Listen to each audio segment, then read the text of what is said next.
Good afternoon, friends. Stephen Ben-Nun here with Israeli News Live, and we have again with us our very special guest, Russell Bentley, out of Donbass region there, literally in the Donetsk part of, now part of Russia. And we're going to be talking to Russell today some very candid things about the war, the situation that's happening there, what the people there are suffering in the Donetsk or the whole Donbass region, Luhansk, Donetsk, etc. And but before we get started, I asked Russell if he would kind of take a few minutes and just share with you guys what brought him to this region, because a lot of people don't really know the full story behind that.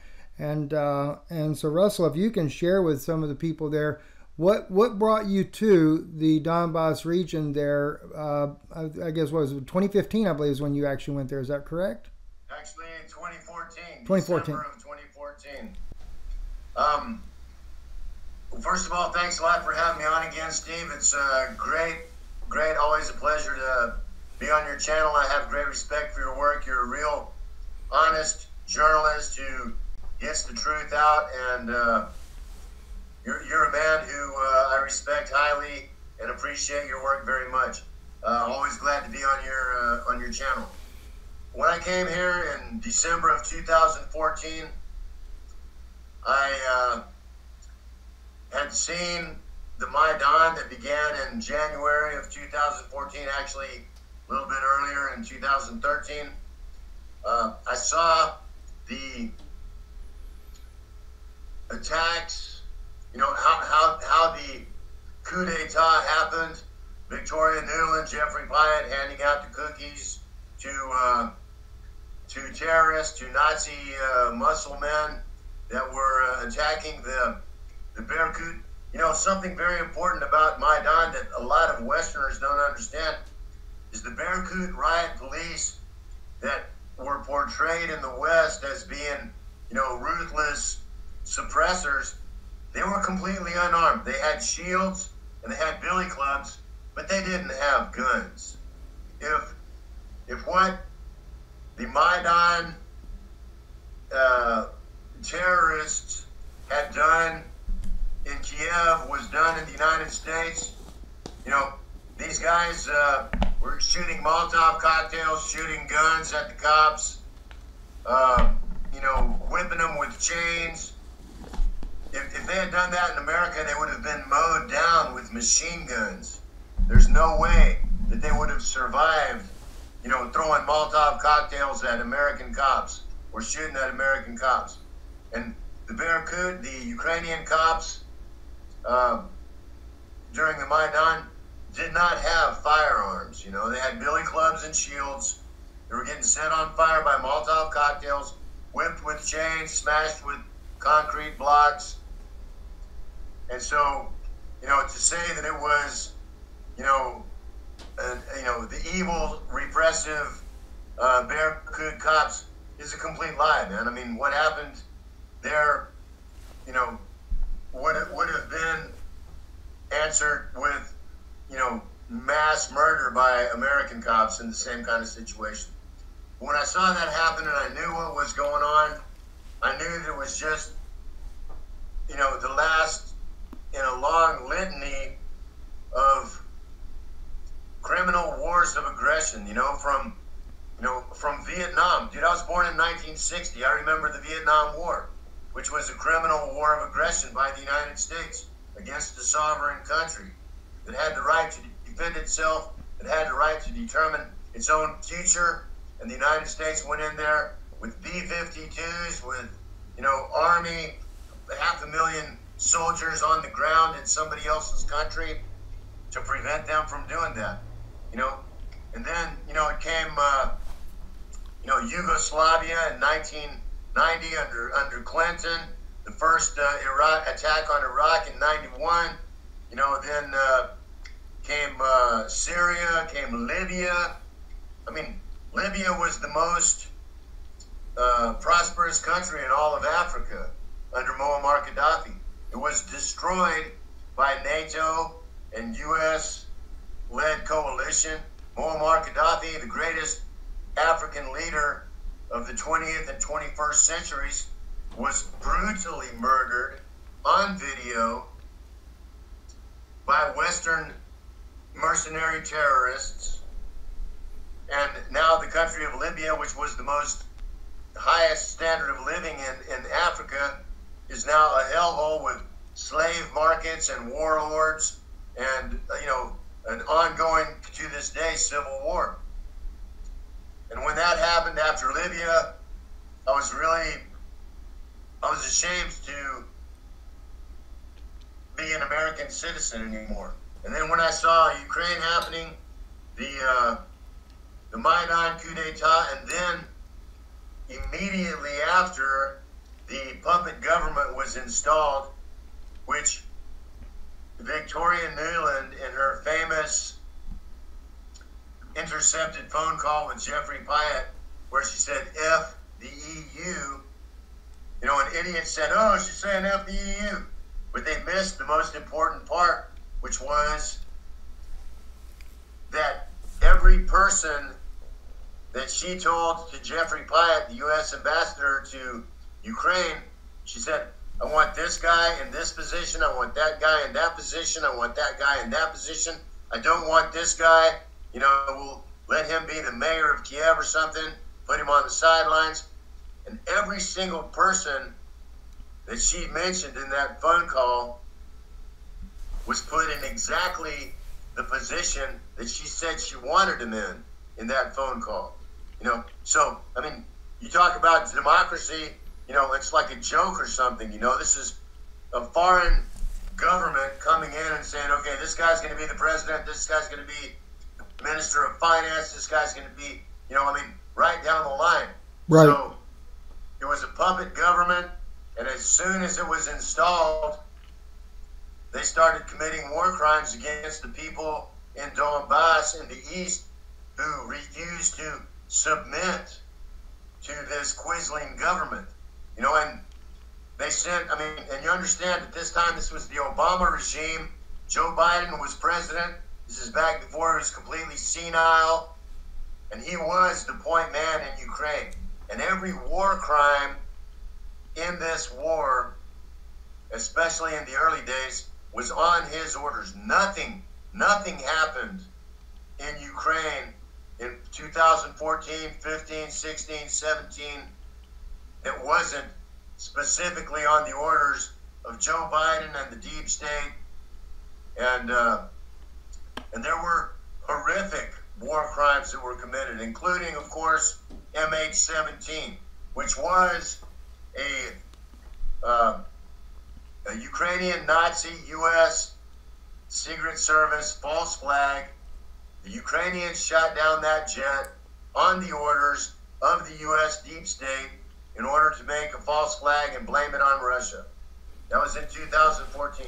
When I saw that, when I saw the people of Donbass standing in front of tanks and BMPs with their bare hands, unarmed, talking to these guys saying, hey, look, we're your own citizens. How can you come here to bomb us, to shoot us? And those citizens, those unarmed civilians, they got ran over by tanks. They got shot down. They got murdered by their own so-called national army. So, of course, they finally stood up and defended themselves. And when I saw them doing that, I said, you know what? I'm sick and tired of, living in the Fourth Reich. I'm going to go stand with these people in Donbass and either defeat the Nazis or I'm going to die with the heroes that stood against them, Like, I'm from Texas, so, remember the Alamo. Sometimes... Yes. It's honorable to die for a good cause. And so I came here, I got here December 7th, 2014. A week later, I was in Vostok Battalion. December 31st, dawn of December 31st, I went to my first combat position at the Donetsk airport. And I worked throughout 2015 as a soldier. And then, I was 54 years old when I got here, so then the unit that I was in, Sud Vremeny, Essence of Time, they got transferred from Vostok to Han Battalion Spetsnaz. By then I was 55 years old, and I realized that I wasn't quite capable of doing, ninja acrobat Spetsnaz type stuff, And so I started doing humanitarian aid and information warfare, and it turned out that I was good at it. So I started doing that. In 2017, I went back to the Ministry of Internal Troops, Spetsnaz, served on the Avdiivka front in the summer of 2017. But, and I was a good soldier. I got 6 medals to prove it. I have the respect of some really, really hard, good heroes, some of whom are still alive, many of whom are not. But, I was a rifleman, a machine gunner, and I was an RPG anti-tank gunner. An RPG has, an AK-74 has a range of 400 meters, RPG 900 meters. But as an information warrior, my words are my bullets, and they can reach all the way around the world. People know me in China, they know me in South Africa, they know me in Australia, they know me in New Zealand, they know me in every country in Europe, and a lot of people know me in the United States too, and they respect and support what I'm doing. They understand who's the good guys and the bad guys in the sport. And so that's basically the long story of the long story. Yeah, the important thing is, Russell, is you have brought to the West the anti-propaganda. And because truly, even in the very beginning, back in 2014, one of the things that I saw as well is that, and from your work especially, that we were being fed so much lies in the Western media, it wasn't even funny. And so I wanted people to have a little bit better understanding of why you went there, what brought you there. And of course, when you started mentioning a lot of the different places that America has just conquered. And if you look at, when I say this, I'm not saying this as far as pro-Russian, but if you look at major world powers such as the United States, China, Russia, they're considered maybe the 3 top powers, not counting the UK or any of the other big nations, Germany, etc. But these are your, demographically too, they're very large countries. But it's the United States that has gone around globally, just taken over the entire planet. We've taken over the South Pacific. We've taken over the Middle East. We've toppled countries. Everything has always been under a false pretext, false pretense. Nothing has ever been what the people really see is what they really get. We're in there lying to the public for a different agenda. Even when I worked with the government and we were dealing with Nicaragua, basically they were just trying to control the drug lords so that the politicians were getting their cut of the money as it come into America to be able to fund all the other wars with the drug money.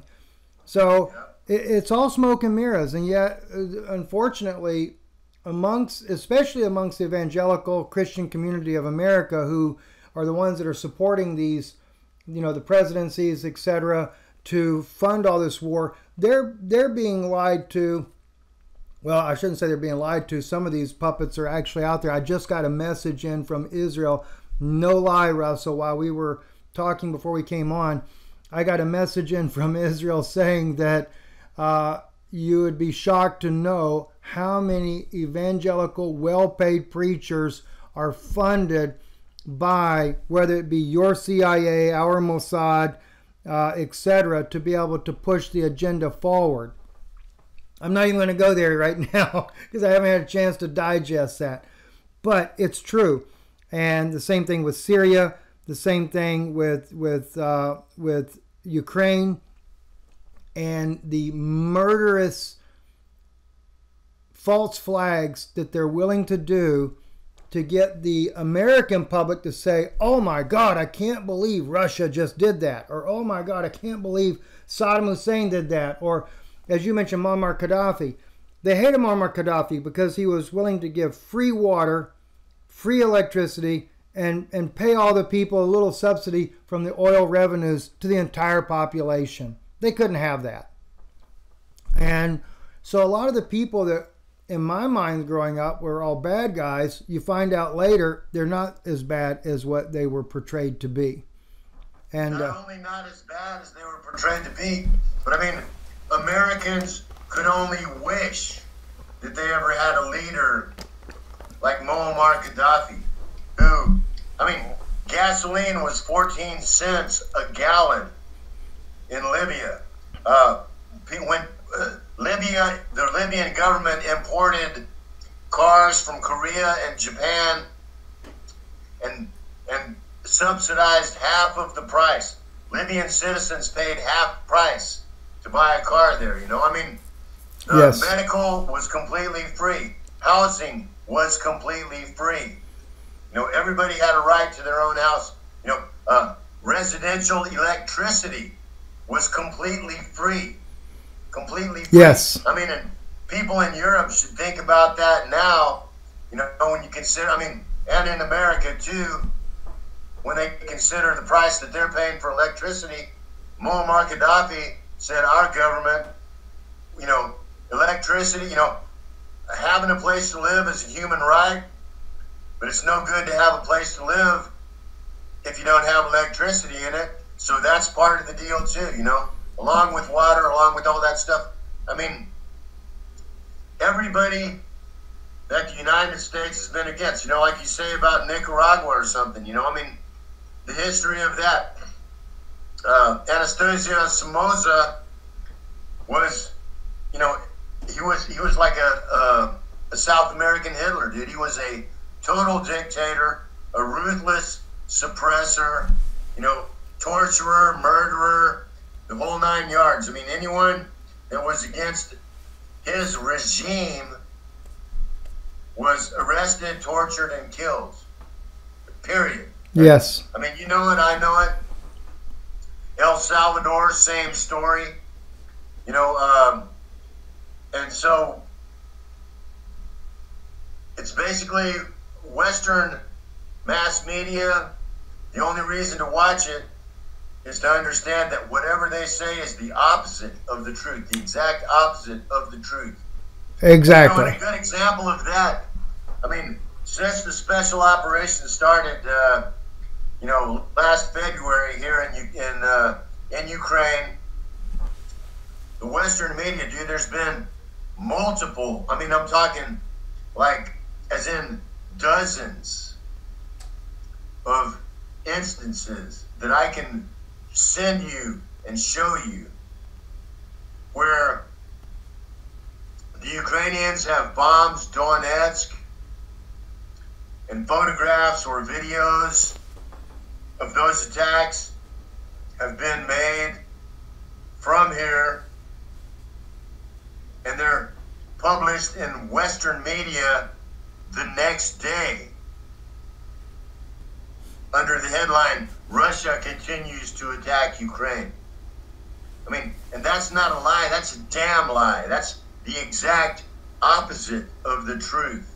You know, and this is when we start getting into the spiritual aspect of this war, which really is, it's not a Ukrainian civil war, it's not a war between Russia and Ukraine.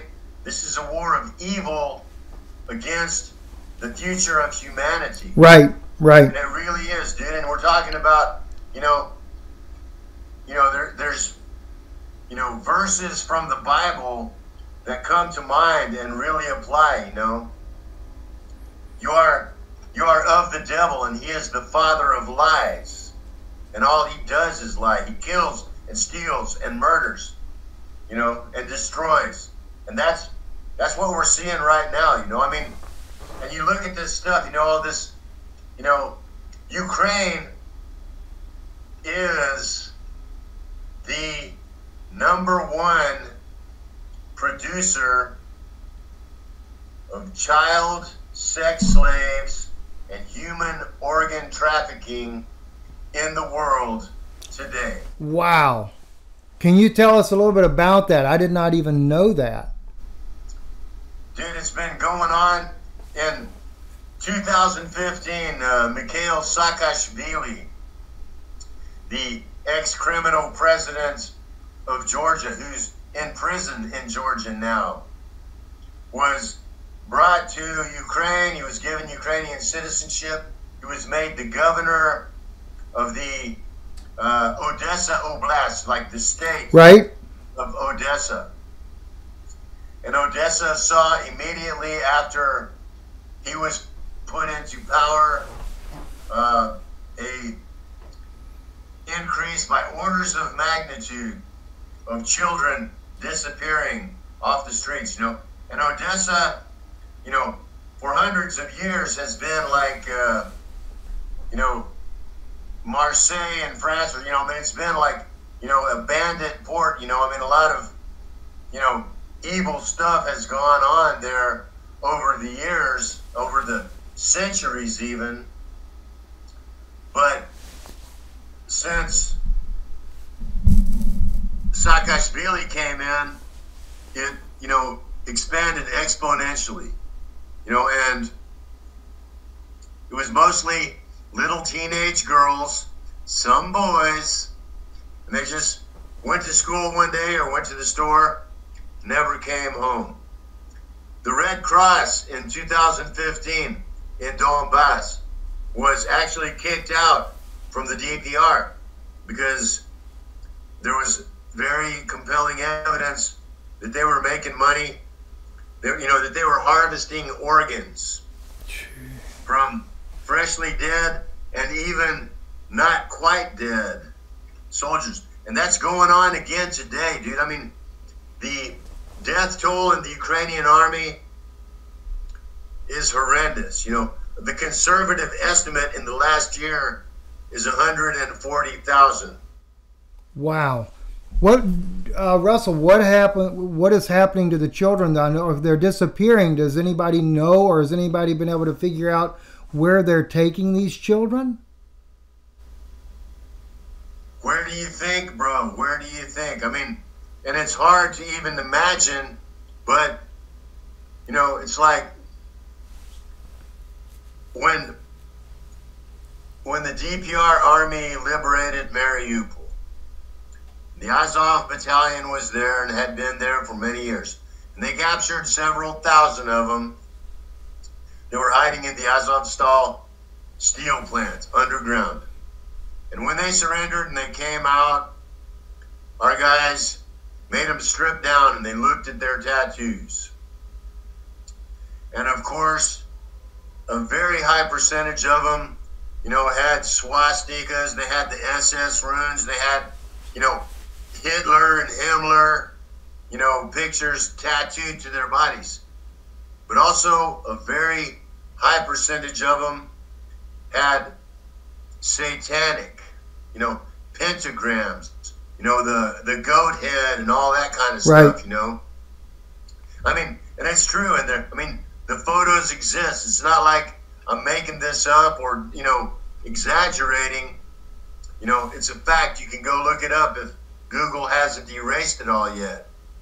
But, you know, these are real Satanists. This is really a war of evil against good, against the future of humanity. And they're as evil as it gets. You know, I mean, if, you know, it's like the old saying, you know, power corrupts and absolute power corrupts absolutely. Right. And these people, in some cases, have, and in many cases, they seek absolute power. And they're totally, totally corrupt. You know, I mean, another thing, too, that was really weird was that when they got these dudes out of Azov, you know, from Mariupol, a lot of them had dildos in their backpacks. I mean, a lot of them. And I mean, it's a simple fact that also can be looked up. So what's the thing? You know, this is like, you know, some kind of gay satanic rituals that they're doing. And what do you think happens, you know, to some, you know, teenage girl or some little kid that gets just scooped up off the streets by guys like that with, you know, a goat head tattoo on the front and a swastika on the back and a dildo in their pocket, and they grab some kid? Where do you think that kid's going? Where do you think that kid's going to end up, man?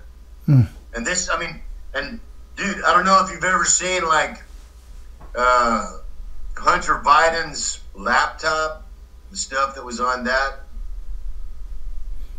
There's, you know, I'm sure the worst stuff has not been published, but the stuff that has been published, which I've seen, you know, you can't believe it, dude. I mean, it's like, you know, it's insane, you know, and this is the son of the degenerate president of the United States, who's, right, you know, mentally defective, who has been a pervert. You know, his wife, so-called Dr. Jill Biden, was his babysitter. You know, before his first wife and kid got killed in the car wreck. And it becomes more and more obvious every day. There's, you know, I mean, because that's the thing, man. They, you know, it's just like any serial killer, you know, like the Zodiac killer in San Francisco back in the 60s right, or 70s, right, whatever it was.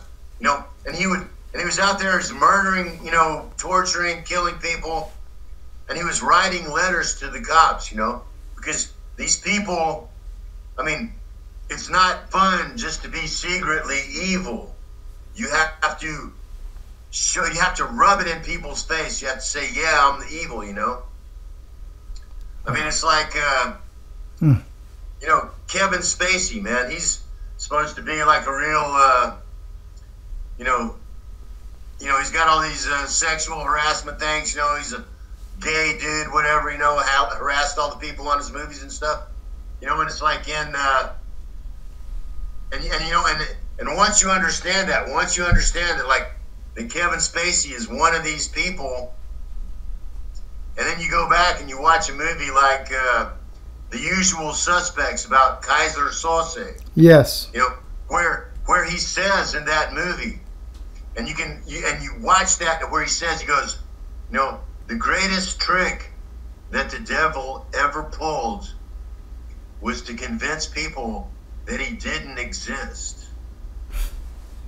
No joke, right? Where you watch American Beauty, which I thought was a magnificent movie, but now, and then you go back and you watch it again, and you know that, you know, Kevin Spacey is a homo that, you know, sexually harassed, you know, all the guys in his movies, and you watch that again, you know, and you see the part where, you know, the young next door neighbor kid is supposed to be like, you know,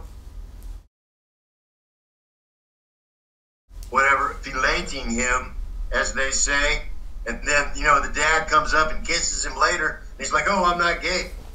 You know, I mean, it's like, you know, and then you start going back to, you know, the Pizzagate stuff that came out right before everybody thought that Hillary Clinton was going to be the president. Right. You know, everybody thought Clinton was going to win that election. And so that's when these people start coming out and they're like, yeah, we can come out and show it, rub it in your face, you know? And because we have the power and you can't do anything about it. So, I mean, they figured they were protected at that point. Exactly, bro. I mean, it's, and so again, they're trying to, you know, they think they have the power and they don't even try to hide it.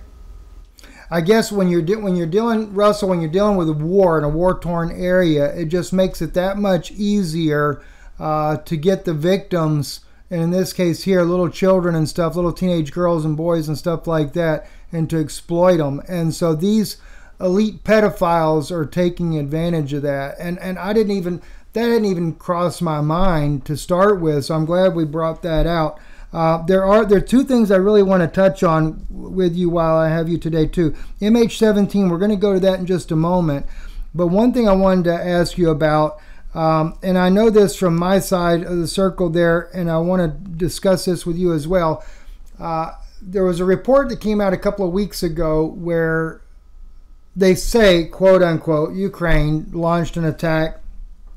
They killed up to 600 Russian soldiers in the Donbass region there, Wagner troops, etc. I think they had a school where they were being housed at, etc., things like that. And then on my end, I had found out that Russia, in retaliation, which they never put this in mainstream media here, but the NATO or U.S. NATO combined had been making what they called safe havens. But in reality, they were American bases inside of Ukraine. And Russia, in retaliation, did use hypersonic cruise missiles on 4 of those and completely wiped them off of the face of the earth, is the way it was put to me. And so on the Ukraine, quote-unquote Ukraine side, which would be Polish, Ukrainian, Lithuanian, American, German, British soldiers, etc., at these bases there, pretty much got obliterated. Have you guys heard anything about that in the Donetsk region there, about those attacks? Of course we have, of course. And what you mentioned was, it was on New Year's Eve, right at midnight, a college in the city of Makiivka, which is right next door to Donetsk. There was a college that was being used as a base for not Wagner, but Russian conscripts. And for a variety of reasons, including a poor selection of the base by Russian command, including that a lot of the guys, the soldiers there, were calling home on New Year's Eve, and U.S. and Ukrainian satellites and electronic ELINT, electronic intelligence, can pinpoint where a lot of telephones are calling back to Russia and stuff, and they got hit. It wasn't 600; it was about 300. Okay. Of Russian conscripts that did get killed that night. It was a very, very hard hit. But Russia did pay back with interest in the next couple of days after that.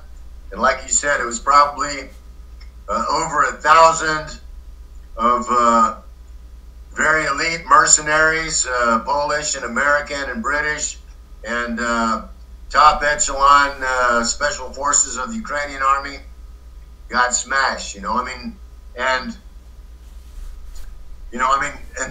that's war. It's, I cannot at all feel sorry for Americans that come here and think they're going on safari and get killed. They ask for it, they get it, they deserve it. Same for Polish or British or Canadian or anywhere else. They're fighting on the side of Nazis, and anyone that does that, they're fighting for money too. And I'll say this, bro. I consider myself, when I came here, a volunteer, not a mercenary. During the year that I served in the Army, not every month, but some months, my pay was 5,000 rubles, less than $100 a month. I didn't come here to fight for that kind of money. I made $1,000 a week before I, in my job back in the States before I left. So I didn't come here to make $100 a month for the money. Right. A mercenary comes to a war willing to kill. A volunteer comes to a war willing to die. That's an interesting way to put it too, and I like that because that's exactly the way it is. Because, like you said, the mercenary, he's not coming to die; he just wants to kill, and that's his job. He wants to get paid for doing exactly that. And so normally they do have some pretty ruthless people that are willing to do something like that. They're not there for a cause of righteousness, so to speak, but they're there just, whatever dollars I can get, and hopefully I'll live and go back and be able to celebrate with my money. And some of them do. They do agree with the philosophy of Nazism, or the Russians are Untermenschen, and we're gonna save their, we're gonna kill them and take their land and stuff like that. So anyone that doesn't understand that the government of Ukraine right now is absolutely equal to the government of Germany in 1939, is either an idiot or a liar. Right. And so anyone that joins that government, that joins that army, is a Nazi, period. That's exactly right. Now, the other thing is, too, is that one of the things that I heard right out of Washington is that because of Biden has dumped so many billions of dollars into Ukraine and military equipment, this has just become a mafia-style type of government, and everybody's trying to get their cut. Everybody's trying to get their money out of this. And literally, not only now are they willing to kill their own, like in the case of the Interior Ministry the other day, they got shot down out of the sky because somebody didn't get their cut. But even before that, they were already, and these were reports I was hearing about, and I got confirmed from Washington, that Ukrainian military has targeted their own citizens to make it appear that Russia's doing it. And then we're going to go into MH17 after this here, because it kind of leads to that. It's all to gain the propaganda view, to feed the Western consumer the lies, so that we have sympathy and will support the war effort. Can you expound on that? This is a fact. There was an attack in Kharkov the Russians took the city of Kharkov. Unfortunately, they subsequently retreated, and Ukraine took it over again. There were about 5,000 people at the railroad station in Kharkov who wanted to leave, and the Ukrainians shot the civilians there with a Tochka-U ballistic missile, which has a 1,000-pound explosive warhead. It was very clear, very obvious from the trajectory, from the fact that Russia does not use Tochka-U missiles now. They use the Iskander, which is a much more modern version. And on this missile was written Deladeti, for the children. And so after this missile hit, scores of people were killed, civilians were killed in this terrorist attack. But from the independent videos that were taken, photographs, videos, the evidence was overwhelming that the missile came from Ukrainian-held territory.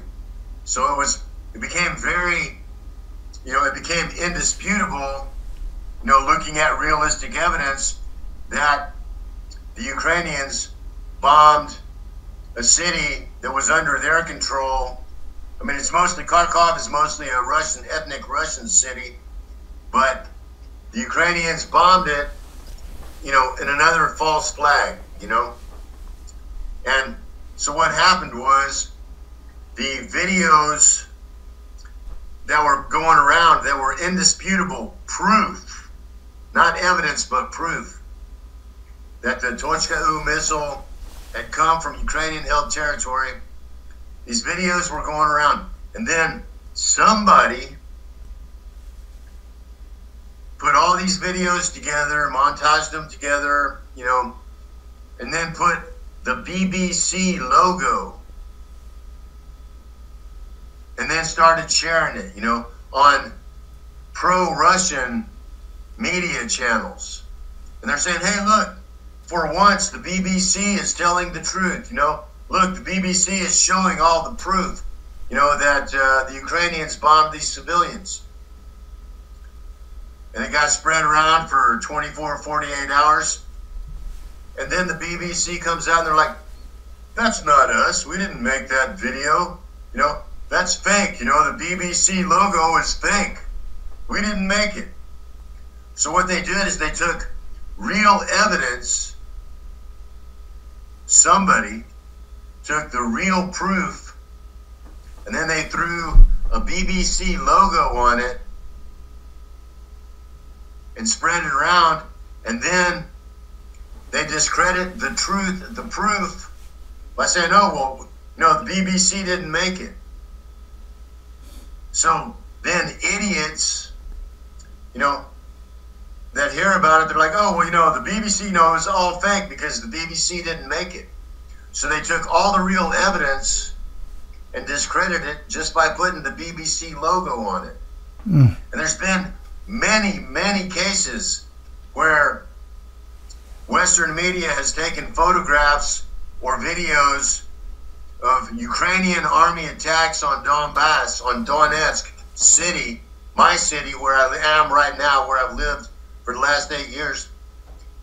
They take the photos of apartment buildings bombed, of people massacred in the street, and they put it on the front pages of their newspapers, the New York Post, La Stampa in Italy, and it's photographs of the results of attacks of Ukrainian army terrorist massacres of civilians in Donetsk. They show these photos under the headline, Russia attacks Ukraine. The opposite of the truth. The exact 180-degree opposite of the truth. Exactly. And of course, like I said, it's to gain the support for the war. It's to gain support for dumping money in there. And at the end of the day, the only purpose is I guess, for the rich to get richer and the people to suffer at the hands of that. I mean, I'm sure you could give us some more insight on that. And then I definitely want to go into MH17 at the last part of our broadcast here, because you investigated MH17. You've interviewed witnesses on the ground that happened. That stayed in the news for years, and still that's the biggest cover-up in the West, is still believing the lie on MH17. It's, I mean, it's, you know, I mean, and it's amazing if you understand what really happened. You know, it's amazing how brazen the mendacity and hypocrisy of the Dutch, of the West. Bro, I went to where MH17 came down in 2015, a little over a year after it happened. I interviewed scores of eyewitnesses who said that they saw Ukrainian military jets following behind MH17. MH17 was redirected over the combat zone. All the flights before that flew over Crimea, hundreds of kilometers away from where the active combat was. MH17 on the 17th of July, 2014, was redirected by Kiev flight control to a different bearing and flew over the combat zone and somehow was shot down. It was not shot down by a Buk missile, either by Donbass separatists or by Russia or even by Ukraine. It was shot down by Ukrainian Air Force fighter jets with R-60 air-to-air missile and 30 millimeter cannon fire. And that's the irrefutable proof. The physical evidence shows 30 millimeter symmetric holes in the left side of the cockpit of MH17. It shows bullet scores across the wing. There's no possible physical way to make 30 millimeter holes in an airliner flying at 30,000 feet except from a 30 millimeter cannon from a fighter jet flying at 30,000 feet. The Russians came out just a couple of days later with their radar information, that they said, yes, we have here on radar a Ukrainian fighter jet 5 kilometers behind MH17. The R-60 air-to-air missile has a range of 12 kilometers. At 5 kilometers, destruction of the target is guaranteed. So MH17, with 298 civilians on board, shot down by a Ukrainian fighter jet with an air-to-air rocket and 30 millimeter cannon fire to finish it off. Now Russell, you knew something about the actual the warplane that took off in Ukraine. That you told me a little bit about that, how that plane was fully armed with everything on it, and then came back empty. Not empty, but with at least less one R-60 rocket. Okay. And so, and that was reported by guys that worked on the ground. Supposedly, it was a Polish pilot that was flying a Sukhoi 25,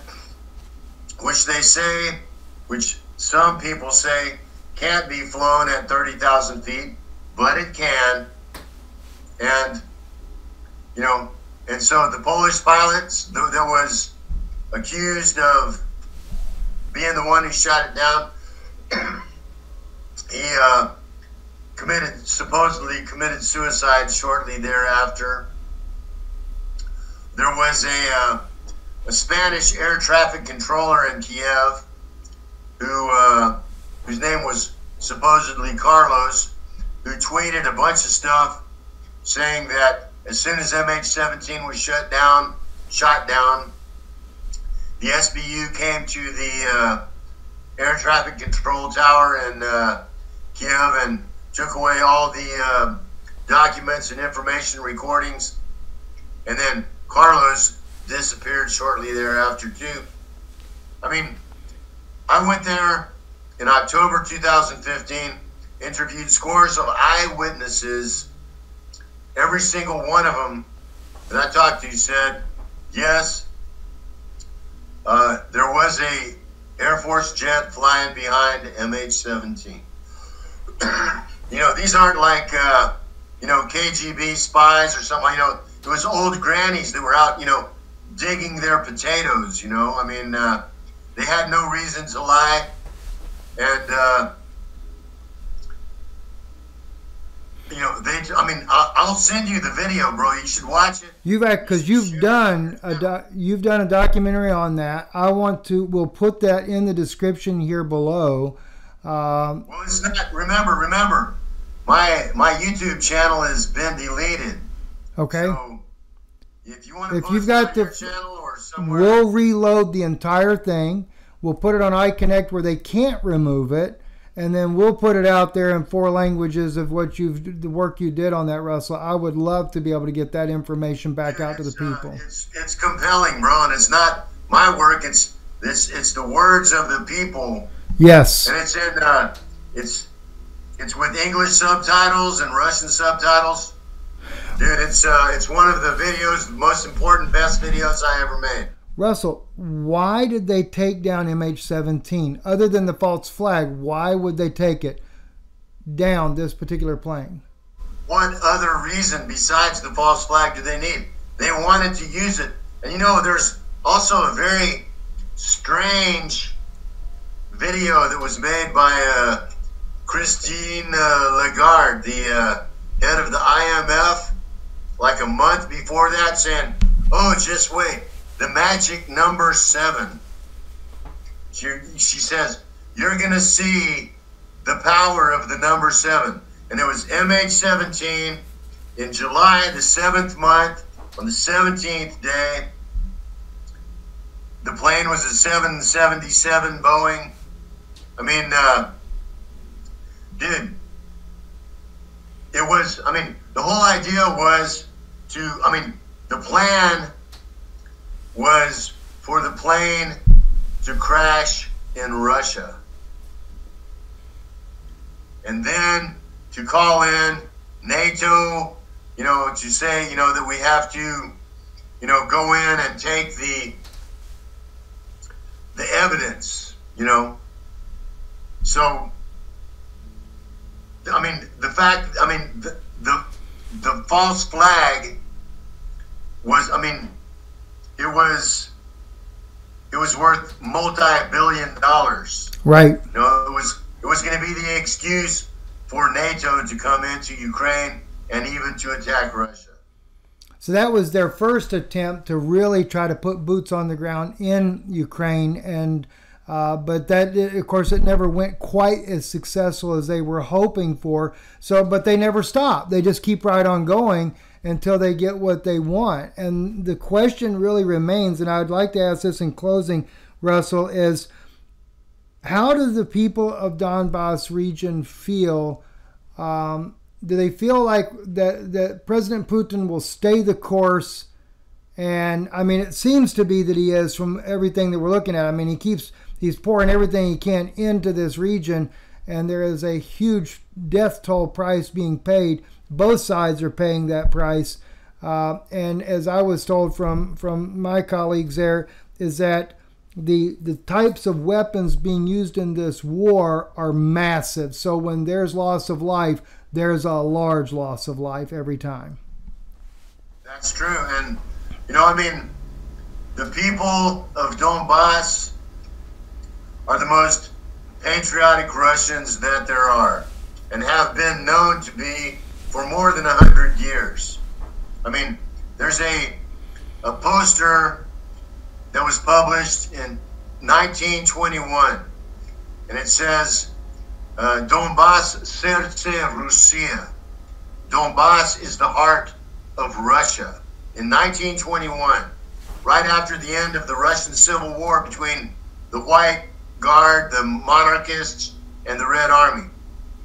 And it didn't say Donbass is the heart of Ukraine. It didn't even say Donbass is the heart of the Soviet Union. It said Donbass is the heart of Russia. Wow. And we are the most patriotic Russians in all of Russia. We have defended Russia for the last 8 years. And we appreciate all the support and all the help that Vladimir Putin, the Russian people, and the Russian government have given us. I mean, when Russia came in February of 2022, they came in to stop a military offensive that was planned for the first week of March. It would have been a genocide against the people of Donbass. It was planned to come straight into the main cities and use our citizens as human shields. And so, you know, the fact that we're still here and alive, we owe to the fact that Russia came in when they did.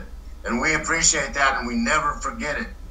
And I'm glad you brought that up, Russell, because that was one of the things I shared with people early on when Russia came in, is that that the Ukrainian government, with the help of the United States and NATO, had planned this attack on the Donbass region. They were planning on taking Luhansk, Donetsk, and it would have truly been a massacre. Putin didn't want to have to go in, and this is why even when they talk about, well, Putin just sent in, his military is weak, it's that it was a last-minute ditch effort to save the Donbass region. So he took what he had, because there is a base near the border there, and he just put that in there to stop that offensive, because if he didn't, like you said, the history would be much worse than what we see right now.